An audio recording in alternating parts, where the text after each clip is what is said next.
Scott, to you first. Would you say that the worst is over?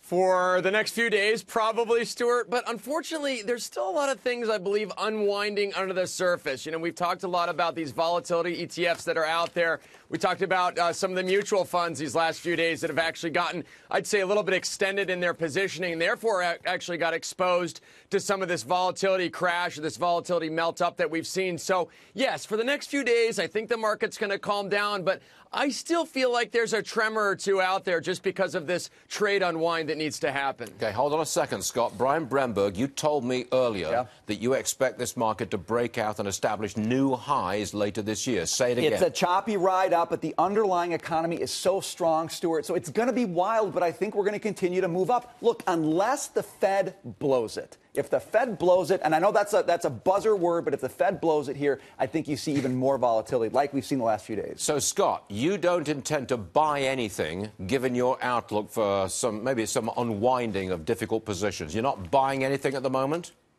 So what we've done, Stuart, we bought some stuff on Tuesday. We bought some stuff on Monday, frankly, as well, on the close. And right now, we're kind of just hanging tight because as more research as we've done at Kingsview, as we've looked kind of deeper into these volatility trades, and again, some of the funds that are out there, Stuart, that frankly are not being talked about very loudly right now, I just want to kind of lie in wait. But I do agree with Brenberg, that we are going to see this chop up over the course of the year because of the fact we have so many tailwinds for this market.